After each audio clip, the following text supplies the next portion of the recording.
Hello and welcome to Let's Pod This. My name is Andy Moore. Thank you for joining us on this fine, hot Friday afternoon. Scott, thanks for opening your basement. Hey man, you know, I'm just glad that I have a basement to open. Well, appreciate that. You know, it is too hot to be anywhere else besides underground. Too hot. That's a song. I mean, probably. That was a song.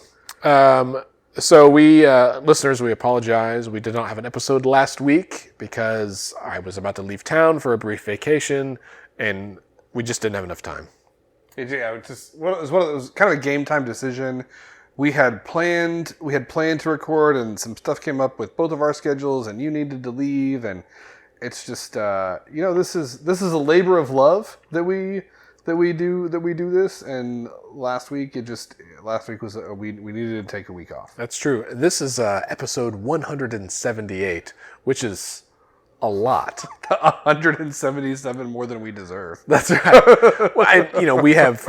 I think I've deleted out the special ones and some of those other all of the episodes we did from the election night show. Yeah. So this really, we've done probably 200 episodes. Yeah. But this is 178. Mostly weekly episodes. Times of you and I plus or minus guests and our other co-host, our other co-host at large, Bailey, sitting down to shoot the shit. That's right. Yeah, we should make a list of everyone we've had on the show because it would be interesting to see, given all of the candidates we had in 2018. Yeah, and here we are coming up on the midterms yet again. You know, I got to say. It's been such a great time, such a great experience. I wouldn't trade it for anything. And I'm incredibly grateful every time we do this for the people who for all of you who listen to us every week or once a month or whenever you do, because as fun as it is, I think if we had 5 downloads, I don't know if we would keep doing it. But it's funny. I was talking to we visited some family a few weeks ago out of state, and one of Ashley's cousins, his girlfriend is trying to put together a show, and they've been doing it for a while. Haven't really built a lot of listenership yet. They're in a space where there's already a lot of content, and they asked about how many downloads we said. I haven't looked in a while, but I think it's probably close to 30,000 at this point. And they were like, "What?" I was like, "Yeah, I mean I think this has been a success, and it's only a success because people listen to it. So those of you who listen, thank you." That's exactly right. I'm looking up our stats right now as I speak, but I recently started a new podcast with my other job, right, at the National Association of Nonpartisan Reformers. That show is called How to Win Friends and Save the Republic, and I've only been doing Solid title. Thank you. We used ranked choice voting to decide that amongst the board. So today I published our 7th episode, which was a really great interview with a man named John Pudner, he's a conservative powerhouse. I mean, he worked on G.W. Bush's campaign. He worked on the campaign. He led the campaign for the guy that upset Eric Cantor. Nice. You follow, that federal politics, national politics. But so John started to see all the problems in our democracy, particularly those related to money in politics. And so he formed an organization called Take Back Our Republic that is really aimed at corruption, money in politics, foreign influence, dark money, gerrymandering, and instant runoff or ranked choice voting. This is the guy who led the Tea Party upset of Eric Cantor's seat? Yeah. He had an epiphany. Yeah. After that. So he does not do campaigns anymore. He's not political anymore. He's still political. Arts. Yeah. But he's trying to build a better democracy. Anyway, it was a great episode. He's a really delightful guy. It was fascinating hearing his story about being a paper boy in Richmond, Virginia, and the neighborhood he grew up in. And anyway, we've just started, and we only have not a ton of listeners. So, listeners of Let's Pod This, if you'd like to go subscribe to How to Win Friends and Save the Republic, you get to hear me twice every week, which is a privilege. An honor, really. And And you get to hear some really cool people. Josh Silver, one of the founders of Represent Us, a big national group. Fair Vote, Rob Ritchie. I interviewed him a few weeks ago. Anyway, good stuff. Scott, to your number. So on Captivate, which is our current hosting service, we have passed 25,000 downloads so far. But when they changed how things are counted, right? So tough to say. I mean, we've had 2,500 in the last 3 months. So outstanding. Yeah. And while we're talking about history for absolutely no reason whatsoever, Scott, we're using new microphones today, and honestly, as I record this, I have no idea how it's going to turn out. But some of our listeners, our fellow podcast aficionados, may even host shows themselves. What if we took a brief moment to recant our various setups we've used so much stuff. I think that is entirely appropriate to do. I am going to let you take the lead on that, and I'm going to sit here and sip my Negroni, because if you asked me to recite the litany of equipment we've used, I would not be able to. So if we go back to, I think 2017 is when we started, and we started with one Blue Yeti microphone, which I guarantee some of our listeners have, right? Yep. And you and I still have. In fact, Bailey's been using mine recently when she was on the show. I record on mine nearly every week. Yeah. So we had one Yeti, then we had two Yetis. As it turns out, you can't plug two Yetis into the same Mac. So we dealt with that issue. Then we got a Samson Q2U, which is a handheld microphone. It's a USB and XLR mic. We got two of those. Well, we had one, then we got two, then we got four, and we got a mixer. We had, I forget the brand of that mixer, but it was pretty solid. And then we used that with the cheap arms, like boom arms, in your upstairs extra room. Yep. For a long time. The first iteration of Upper Room Studios. Yeah, we used that for a long time. And then we got the law office studio set up, all the same equipment, and then we bought a new mixer. We got the, not the Rode one, whatever the one is we have. I can't even think of what brand it is. Oh, it's a Zoom. It's a Zoom L8. So we got that mixer with a little sound pad built in, and the same mics. And then we, along the way, and received as a gift a Zoom H4, like mobile thing. That thing is awesome. Which we've used a few times. I've had various mics that plug into my phone that we've used at different times. Another Zoom mic you plug in, we've used that at the Capitol a few times. I used that for Stitt's inauguration, actually. That guy. And then we got new microphones for our mixer. We got Rode Pod mics, and we used those for about 2 months before COVID hit, and they were great. And then we quit using the studio. We were like really getting into our stride at the studio with like our setup. Oh, we've had video for a while there. Yeah, and it was going, yeah, man. And then COVID, and this is only probably our 5th in-person episode since COVID. Yeah, we could do video down here. This is a nice motif behind me with a little deer heads on the wall. We absolutely could. I could bring that over. Well, maybe we'll consider doing a live video episode again sometime soon. Do you know what we should do? We should do it in the winter with the fireplace going. Oh, yes, we should. A fireside chat situation. We should. With video. We should absolutely do that. Can I wear my Yes. the smoke with smoking jackets? Yeah, my maroon and a cognac. Yeah, velvet. Yeah, that's happening. Yeah, this is 100% happening. We'll have pipes and everything. I don't think I can convince Ashley to let us light the pipes in the house, but we can have pipes. I have a pipe. Yeah. I've had it since college, I think. It is a tobacco pipe. It is not a medical marijuana pipe. Not that there's anything wrong with it. I'm just saying. Dude, I love. I haven't used my. I have not smoked. It's been several years. I didn't know you had a pipe. Oh, dude, I love to smoke a pipe. I mean, this tracks. Only in winter, though. Right. Yeah. I'll take it camping. Yeah. We should go camping also and record in the woods. We definitely should. Michael Scott style. That's right. He's lost it. I've been without food now for 3 hours. I'm going to turn my suit pants. That's right. My suit pants. I've taken them off now and used it as a hat. He's got like a do-rag. Yeah. But now I got cold, so I've duct taped my suit pants back on. Oh dear. How are we, like 10 minutes in? And we're just like totally off the rails? This is par for the course. This is what our listeners are here for. Anyway, back to the equipment.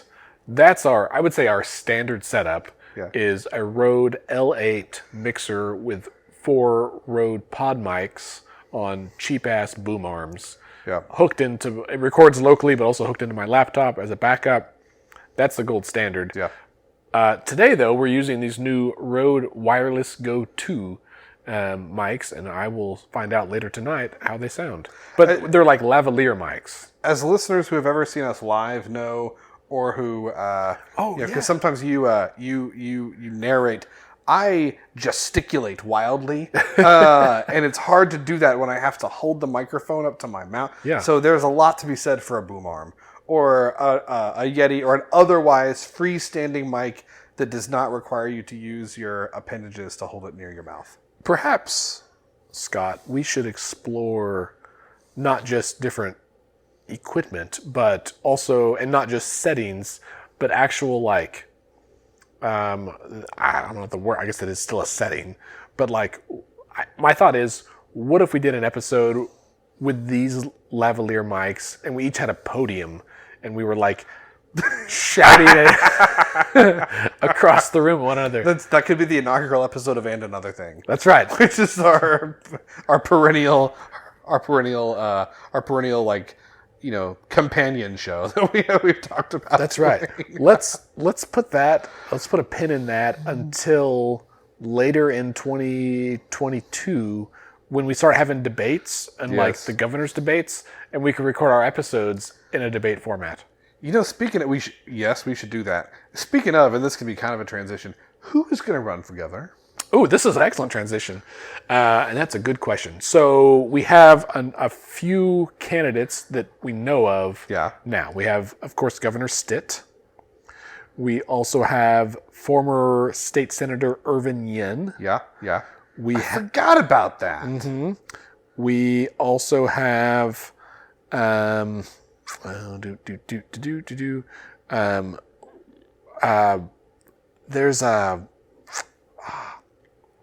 there's a libertarian candidate, and her name escapes me.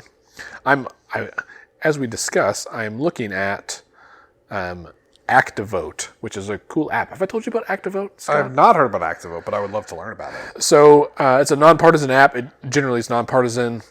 It's a couple of like tech entrepreneurs that had a successful business. They sold it, made a bunch of money. The dream. Yeah, quite literally, and decided to like use their skills to give back to democracy.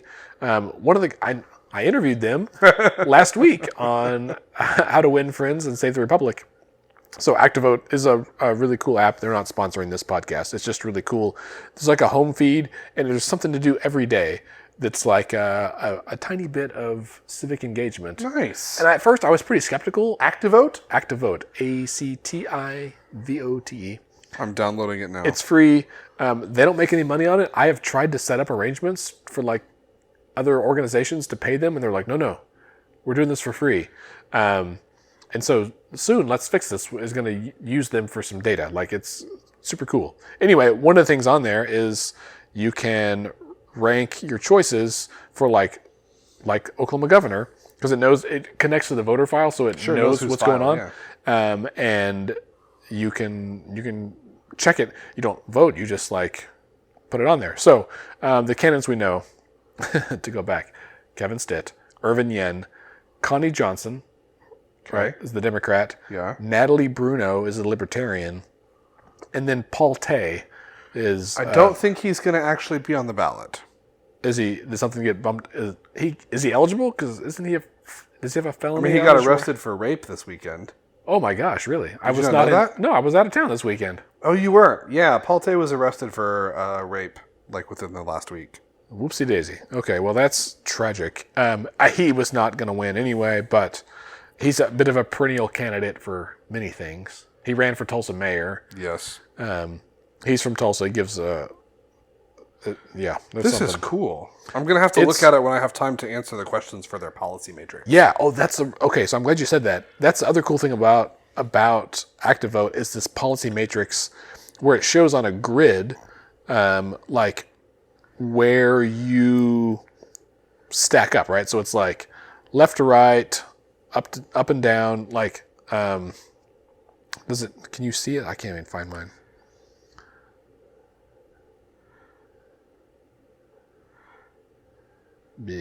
Okay, well, I'll have to. Oh, there it is. Policy matrix. So it's on a scale of national focus, global focus. Those are two ends of the continuum. Individual focus versus government focus, and then left and right, right? And it stacks you up against, you can share with your friends. You might be my first friend on here, Scott. And then also elected officials. So like Donald Trump, Mike Pence, Joe Biden, Kamala Harris, Andrew Yang, I see Elizabeth Warren, a bunch of other people. And it is, who is this? Joe Jorgensen? I just earned a badge. I've got a bunch of badges, yeah. I get that like gamification is a thing, but I'd never really messed with it before. But it's fun. Anyway, okay, we'll come back to ActiveVote. Listeners, everyone download ActiveVote. And then you shared your badge with me, Scott. That's exciting. Yeah, man.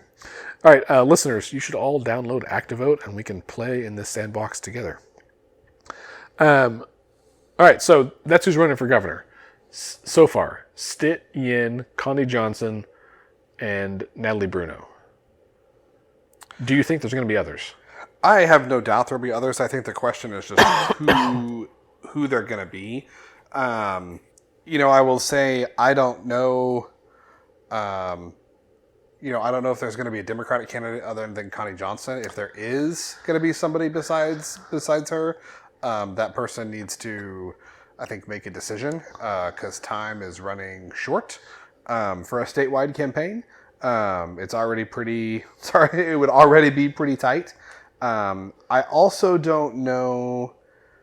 I'm really wondering if there is going to be another party who jumps in the Republican primary to see if they can give the governor a run for his money. I think that would be tough. I think it could be doable. The ideal person would already have statewide name ID, ideally have already run a statewide campaign, maybe have, won a statewide office at some point. I don't know if a person that fits that profile is interested or not. I'd be terming out here. Yeah, somebody like that would be a great option. But I don't know. I don't know if a person with that profile would be interested or not. So that's a good question. We've talked about State Superintendent Joy Hoffmeister a number of times on the show. I think she's the natural one that many of us are looking to. But you're right, man. Like the current Oklahoma primary system makes it very difficult because she would have to rely on, at this point, she'd have to rely on Oklahoma Republican voters to choose her over the incumbent, which very rarely happens. Now, one thing that could change that, though, Scott, is if the Republican Party decided to open primaries. I mean, what do you think are the chances that would happen? So I don't know. I've talked to a number of Republicans who were involved with the party who were for it. However, John Bennett is a bit of a speed bump. My understanding from what I've heard is that Do we want to call him a speed bump, or is there another word we could use to describe him? Well, a skid mark comes to mind. I don't know what you were thinking. The authority does not rest solely with him. The authority also rests with the Central Committee for the Republican Party, the Politburo, if you will. Yeah, but I don't know that they have the guts right? They don't. I mean, that's my suspicion as well. But wouldn't it be nice if they did? I mean, that's yeah, you're 100% right. And this is illustrative of the issue, right? You've talked to several people who would support this and are interested in it and think it'd be a good reform. You can't share any of their names, right? No, like, because they have to run for office as well, right? Because none of them want to be on the record, and this is the problem, right? Like, no one wants to go on the record for the things that they actually support, and because no one goes on the record, things don't change. Well, and I will take issue with that. Okay. And I will say that just because they're not willing to go on the record on let's pod this doesn't mean they're not working behind the scenes to make this happen. I mean, sure, fair. And you know me, we have talked before. We've actually had fairly vehement disagreements about government transparency and like how things can and should be negotiated and what negotiations should look like. So there's definitely a role for things to kind of be worked out, behind the scenes, behind closed doors, and sometimes that's how you can make the most effective policy change. But it's not just related to voting, right? I mean, how many representatives and senators and other electeds have you and I talked to that said, yeah, man, I know that gun law we passed is crazy, but had to vote for it because, we're like, man, I'm so sick of talking about abortion all the time. And we've heard this. You and I have heard this from the mouths of conservative elected Republicans who say, I'm so sick of talking about abortion. We need to be talking about, like, X, Y, and Z. And you're like, well, then fucking stop it, right? And they're like, well, I can't because, it's what? And it's like, then do something to change the equation, right? Change it so you don't have to pander to your base all the time, right? Right. But if you do that, oh, by the way, your seat might not be as safe as it is now. Right. And so I don't know, like a lot of these people, and the people that you're talking about, the people that I'm talking about. I mean, these are people that that I respect, and I'm glad that they hold office and do the good work that they do. But man, I get just so tired of like the duplicity. Yeah. Yes. Is duplicity even the right word? Maybe it's not. I don't know. I think it could be. The other thing that I will say, and I texted you about this the other day, is this. I think this connects to a much bigger issue, and listeners, I hope this matters to you. If you are like me and you feel overwhelmed and exhausted and hopeless, right? You are not alone, first of all. Many, many, many of your fellow Oklahomans feel the exact same way, which is one of the reasons we have the lowest voter turnout in the entire country, right? That is just one symptom of this underlying illness of apathy. And it's almost I dare say a sense of like victimhood. The truth is, you are not you're not powerless. We are not powerless. Those in power would tell you that you either have power or you don't have power, and you have to take it from someone to have it yourself, and that is not necessarily the case. The case is that you can create power from almost nothing, right? Like, you can create power from your being. You can will it into power, into being. You can connect with your friends. You can build relationships. You can you can be the change you want to see in the world, right? Like, but so I've been reading this book by Eric Liu from Citizen University. Great guy, good friend. And the book is called You Are More Powerful Than You Think. And I was like, oh, okay, this sounds pretty kumbaya. But I think is exactly right about this. And it has shaped my thinking for the last week, and I can't stop thinking about it. And he gives examples, right? Like the civil rights movement in the 1960s. They didn't take power away from anybody by empowering themselves. Now they They created that power and used it to challenge the power of the whites, of the men that were in power, but they didn't inherently take power away from them. Same thing with women's suffrage. Giving women the right to vote doesn't take any power away from men's votes. It adds more voices to it, and so you could argue that it diffuses the concentration of men's power, but that's not a bad thing, right? Like, you can create this power. In some ways, the beginnings of Let's Fix This speak to this as well, right? There was a few of us, Scott, you and I are there, who were upset with the direction our state was headed, particularly as it pertained to the budget in 2016. We thought, let's go to the state capitol and talk to folks. We weren't like going to protest. It was distinctly not a march, not a rally. We genuinely wanted to go have conversations to talk to people. And that's the thing that I'm trying to get people to understand for the last 5 years, is that just by showing up and having a conversation with someone, you are embodying, you are using that agency that you have to enact change. You have power inside of you that you're not doing. And I will end on this as one example of how I don't always practice what I preach, and I'm trying to get better. Right now, everything with COVID sucks. Fact. Just sucks great big green weenies, as my dad used to say.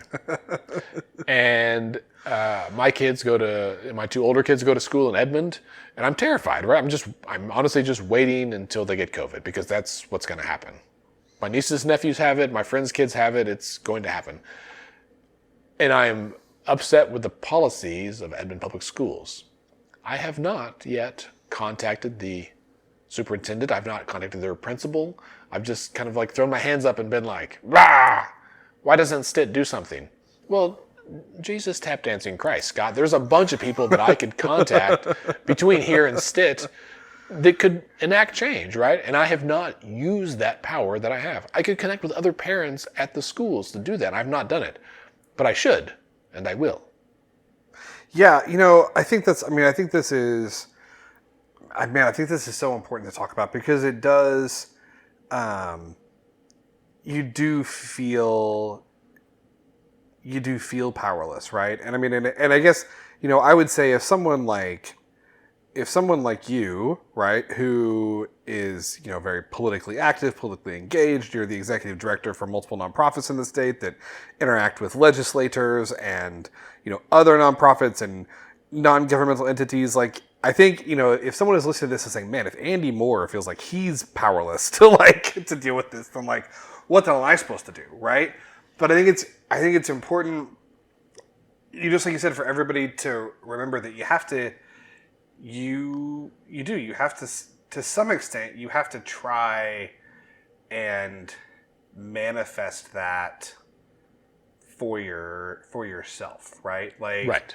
Anybody can send an email, anybody can show up to the Capitol, anybody can pick up the phone, and those are all forms of persuasion that vary in their influence, but they all do work, and they particularly work if you do it in concert. Now, in terms of what kind of influence it would take to get the governor to actively try and do something about the pandemic, I am at a loss. Governor Stitt gave remarks yesterday to the Tulsa Chamber of Commerce, essentially a State of the State address, where he said that the number one issue facing Oklahoma, the number one obstacle in our path is McGirt, actually, which just blows my mind that you could be The number one issue, huh? That this would be that this would be what you would consider to be the number one issue facing the state. That just boggles my mind. And then refuse to take any questions from media on the pandemic afterwards. And so, when we're at near record numbers of cases, when we're at near record numbers of hospitalizations, when, the 4 major health systems here in the metro put out today that there are essentially no ICU beds available to the extent that there are hospital beds available at all. When that's the situation and the governor refuses to even say the words COVID or pandemic, yeah, that's got me feeling pretty hopeless and powerless right now. And I don't know exactly what to do to solve that other than keep plugging away, you know? And to realize too that your power and influence is not limited to the ways that you can influence the government, right? Like, I see patients every day in my practice, and I have conversation with patients every single day about the importance of getting vaccinated and the safety and efficacy of the vaccine and what they can do to help, right? I had a patient in my office today who had just turned 2. They were there for a checkup. But I walked in the room, and it was a parent within a couple of minutes, like, so we're here for a checkup, but they have a cough. Like, they didn't cough once, like, they have a cough. And mom was just like, yeah, I've got a cough and runny nose. It really just started this morning. And I was like, we go to daycare, do we? And she was like, yeah. And I was like, so have they ever worn a mask before? And she was like, no. And I was like, can we try that real quick? Right. And so we put a mask on. Kid did great. And we tested for some things and had a whole conversation about, like, the importance moving forward of, like, asking the child to wear a mask in settings like doctor's offices and daycare. Yeah. And, like, that doesn't feel like that's gonna like end the pandemic, but, you know, I mean, if everybody who listens to the show this week has conversations like that with their friends and family, like, and if everybody had a conversation with somebody in their sphere of influence once a day about getting the vaccine, I mean, that over the course of a week, that's several thousand conversations about getting a vaccine, right? Right. Like, well, and you have agency, you have power in other ways, right? Like, we have a housekeeper that comes once a month or so, and I've talked to her about the vaccine for months and months, and then as cases faded over the late spring and summer, I was less concerned. Still concerned, but just less concerned. But as I started to tick back up, she was scheduled to come, and I asked the boss, I was like, is she vaccinated? And she's like, I don't know. And I said, well, we don't want her to come. Like, we will not be using you anymore if she's not vaccinated, right? Like, because you're coming into my house with my child who's a baby with some health issues, and I'm not going to do that, right? Yeah. Like, and she was like, let me check. And there are those things, right? The sit-in movement, the teacher walkout, all of these things are ways that people can use their power. It may be uncomfortable. It may take some more action, but you have more power than just angry tweeting, right? Like, that literally changes no one's minds. As someone who angry tweets a lot, it can be cathartic, but it doesn't move the needle. That's exactly right. So, Scott, I will disclose, you and I frequently have a conversation of, one of us will say, I want to tweet this, what do you think? And it always comes down to, what are you hoping the outcome will be? Are you trying to change minds? It's not going to happen. Yeah. Are you trying to feel better? Or are you seeking catharsis? Okay, right? Yeah. That would be, what are the other outcomes that might happen? Could this torpedo future efforts to do things, right? Like, could you find catharsis another way? Yeah. I mean, the number of my number of unsent angry cathartic tweets definitely outweigh my angry cathartic tweets. Yeah. My unsent ones have all been sent. To you for sure. And there's very much a lot of, like, I mean, you could say that, but I'm like, yeah. And I enjoy reading them, if I'm honest. Good call. All right, so we should talk, at least at some point here, about things that happened this week. Yeah. One of which is that our new Attorney General, right, who was recently appointed, has filed. He's been in the office a few weeks. He's ready to kill people. That's that's how it boils down to, right? He has filed for execution for 7 inmates, one of which is Julius Jones. Yeah. Is a sad commentary on our criminal justice system that I don't know the names of any of the other 6. But we've not done any executions since 2015, since the botched execution back then. Has it been that long? Mm-hmm. I thought there had been one since then. No, it's been 6 years. I mean, we could have a whole show that just talks about the death penalty, and like, just regardless of what you think about it. I mean, you shouldn't try to separate, I think, what you think about it morally, but just, you could have a whole show or series about the death penalty as a policy. And it's, we should be clear, for the new AG, this is not like the only thing that he has done, but I just don't understand how it's like, you come into office like, this is my priority. We need to get these people that are on death row, and we need to move on with that. Right. I just, yeah. Well, so there's an article in the Oklahoman that we will link to in the show notes. And in the article, he's quoted as saying, listen, the voters of Oklahoma approved by a 2/3 majority vote in 2016 that they wanted capital punishment in the Constitution. And I am just carrying out the law, which is... It's true. It's true. And so two thoughts on this. One is, in Oklahoma, the Attorney General is not the attorney of the people. He is the attorney of the state. Right. Texas is the reverse. In Texas, the AG represents the people of Texas, not the government of Texas. So it's like, right. I didn't understand this till just a few months ago. And I think that changes a lot about how I view the AG's office. Sure. Right? Because essentially, he exists to enforce the law and to protect the government, right? To represent the government, which is different. Right. I want to know, where the fuck is our guy then? There's 4 million of us, right? Like, and it is clear that the government may not always be acting on our behalf in goodwill, right? Maybe they think they are, but I'm just saying, like, yeah, nearly 7,000 people have died, and of COVID. Yeah. Oh, it's like closer to 9.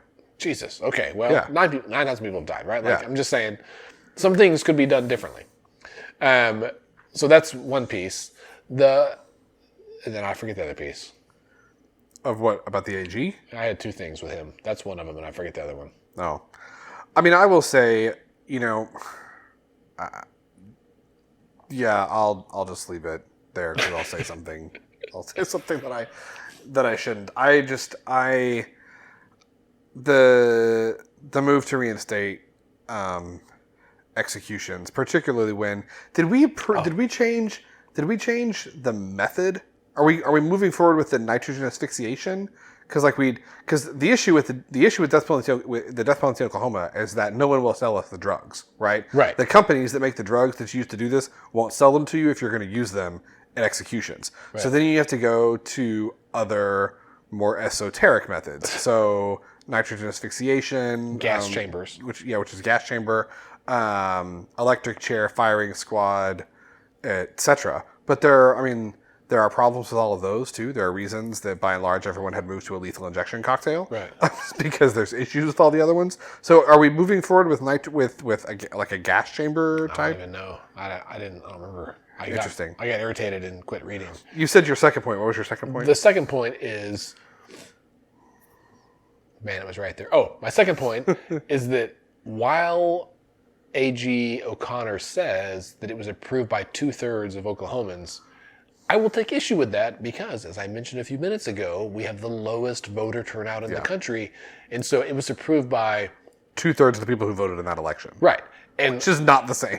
No, and that is less than half of even the registered voters turned out in that election, right?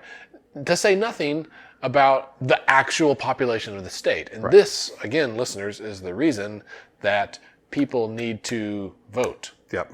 Yeah. Because otherwise, you're letting...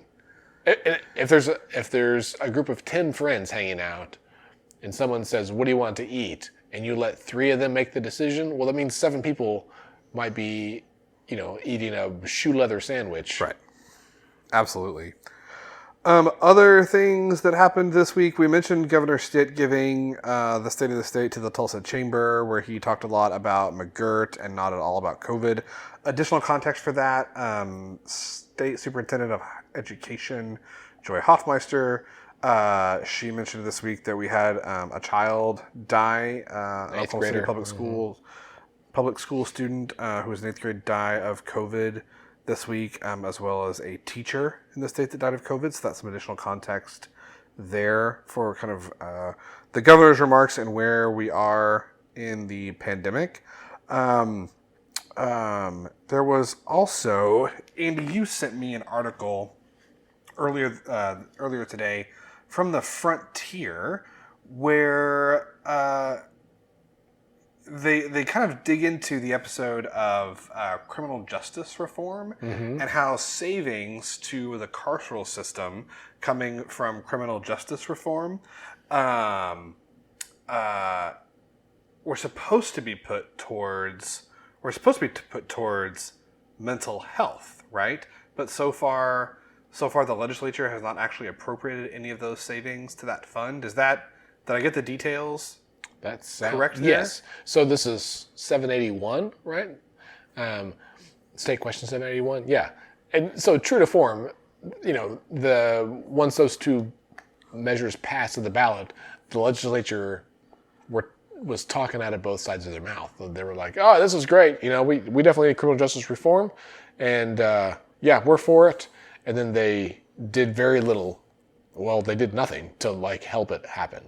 They did not pass or appropriate any money for this reason. Now that arguably, Scott, could be because of the budget shortfall that they had. However, they had extra money left over, and as our friends at OK Policy will say, a budget is a moral document, meaning that's not a moral highbrow statement. That means where you put your money is where your priorities lie, right? And did they or did they not cut taxes this year? Where you put your money is where your priorities lie, right? And they are less concerned about in their minds, a few criminals, right? Yes. Oh, these are just criminals and addicts. What do they need? And we just perpetuate the same problem. And again, back to power, Scott. We have the power to influence policy. We do not have to sit at home and gnash our teeth. Indeed. If you are angry right now, listeners, if you're frustrated by this, pause this episode, take 3 minutes or 5 minutes, and send a brief but well-articulated email to your state legislator, or even to the leadership, right? Tell them how you feel, tell them why, ask them to do something differently. Don't be a dick about it, but start the conversation. Oh, what else is going on? Oh, my congresswoman and yours, Stephanie Bice, I guess had a town hall. She had an event this week. I thought it was a teletown hall. I think where she took some questions and talked about how the reconciliation bill that the Dems are trying to move through Congress is going to raise state taxes. Andy, I'm not an expert. Can Congress raise state taxes? They cannot, Scott. I didn't think so. Right? No, that's something that a former state senator would know. You'd think that. So do you think did she not know, or is she just being disingenuous? I think the tweet was written by an employee or an intern of some DC-based communications firm. It's my hunch. I think she said it in the teletown hall. I think because this was in Oklahoma City Free Press, and I think they quoted her.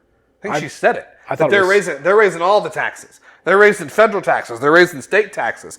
They're raising income taxes.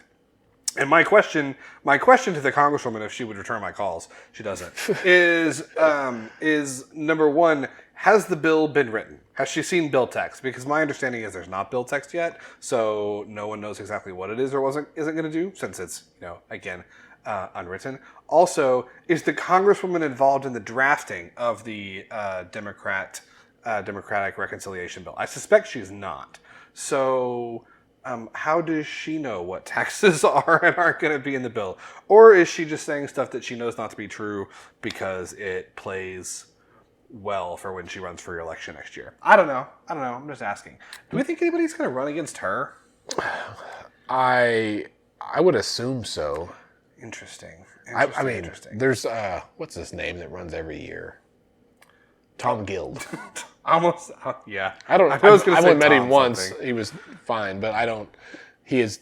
I don't think he's ever won any race that he's run. Maybe he did something less. I don't know. Oh, and I will correct us. I know that Congresswoman Bice, had at least one public meeting at the Bethany First Assembly of God Church,